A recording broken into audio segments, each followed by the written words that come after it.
Welcome back to another Minecraft video. In this video I'm going to show how to build this perfectly accurate TNT duper. Like, it always gets the TNT in one specific block, which is what I needed for a stone generator, so I could have it land right in the middle and fit between the two sides that are coming in and then blow them up, and has no chance of landing on top of them or something. It's sort of a regular TNT duper. It drops TNT on the retraction, and then it uses the normal coral and all that. Like, it's just a normal TNT duper, most of it.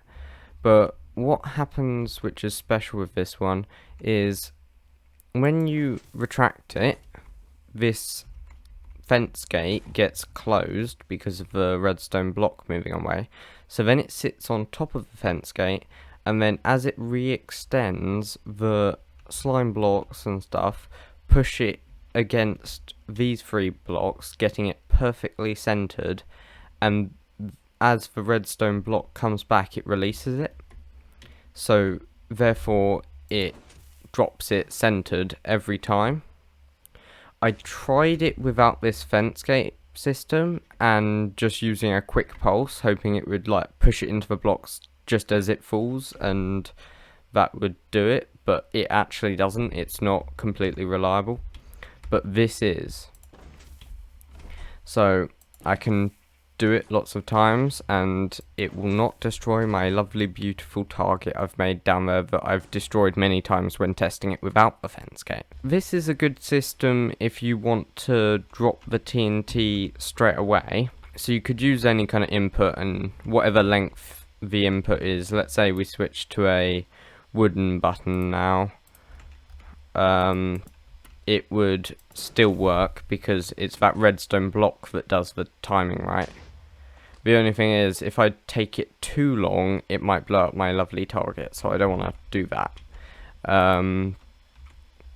You can use a really quick pulse, or you can use a really slow pulse. All it requires is this redstone torch. If you want to time the TNT so that it falls and blows up quite early, you might want to do that for a stone generator or a wood farm or something like that.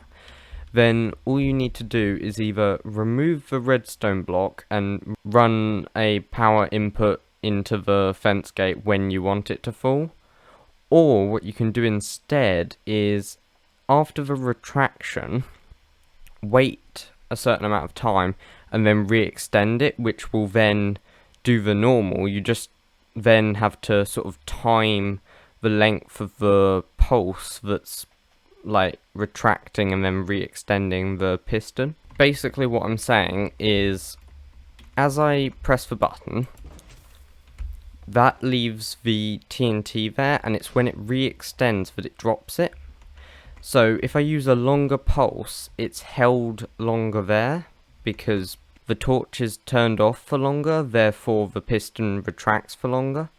So if you want to do it that way, you can just have a long pulse that holds it for like 3 and a bit seconds, since TNT takes 4 seconds to explode, and then it can re-extend, dropping it. I did try using that, but I found it was actually easier to set up like a clock and a system, just powering the fence gate directly and not using that system. If I was to do it with that system, because of precision, I'd probably want to send a 1-tick pulse into the piston to retract it and then send another one to extend it, because that's really the only way I could be so precise. But yeah, I'm quite happy with this design. It works really well. As I said, I tested it sometimes using a quick pulse instead of using the fence gate, and it would work most of the time, but sometimes it wouldn't, and then it would destroy my target, and I wasn't happy about that. So I'll show you how to build this. It's pretty simple. It's just a TNT duper with a couple extra things added on. Oh no, don't destroy my target. No! No! Yeah, you can see there's quite a lot of explosions under here from previous events. Now I'll show you how to build it, now that I've fixed my target. That's the first priority. Okay, so these are the required resources you need. I'm also going to use a button just to power it and test it. So you need some sort of dead coral fan. Not sure if it works with living ones, but it would die anyway from being away from water, so it doesn't really matter. Then you've got the redstone block, fence gate, redstone torch, TNT of course, sticky piston, slime blocks. Don't think it would work with honey blocks because they're not full block and therefore it wouldn't push it into the perfect position.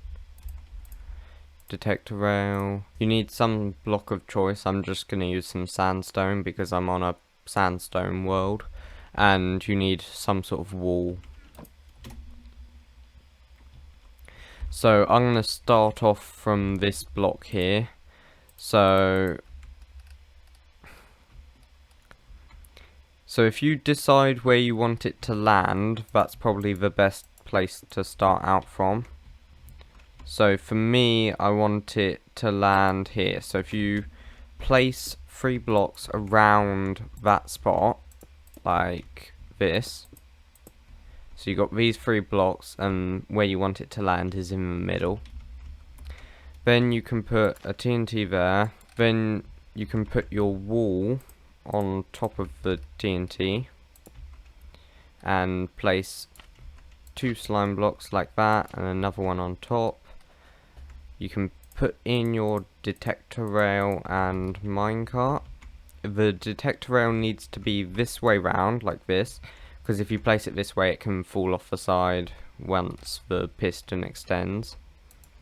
You can place your minecart and then your piston has to go at the top because of the way like the system works. This is a very glitchy, weird system, so you have to do it in a certain order. It's based on update orders and that kind of stuff. Then you can place 2 slime blocks under here and the dead coral fan on the side here. Then the redstone block goes underneath there and the fence gate goes 2 blocks across here. I think it would work either way around. It does need to be a fence gate. If you used a trapdoor or something like that, it wouldn't be high enough that these blocks wouldn't get touched. Here I will place the block which the torch is going on. You can sort of set the torch up however you want, but I'm just going to simply put it up like this. Now that will extend your slime block structure. You have to place the TNT where I put it in the first place. If you tried to just place it on the slime blocks, like, oh, it'll just get pushed across, you know, it doesn't really matter. That won't work because as soon as you place it, it will get ignited by the minecart. It's all because of weird glitchy stuff that it doesn't. So you can't, it's not as simple as just, oh, you need to make this structure. You have to set it up in a certain way. And then I'm just going to put my stone button on here. Now, I believe this is ready for the test. Yep. And into my target it goes. So yeah, now we've got our completely working, functioning system. So this is what you do if you just want it to drop down pretty much straight away. If you don't want that, you can use some sort of input under here. So you could just bring in some repeaters and that could be how you time when it falls.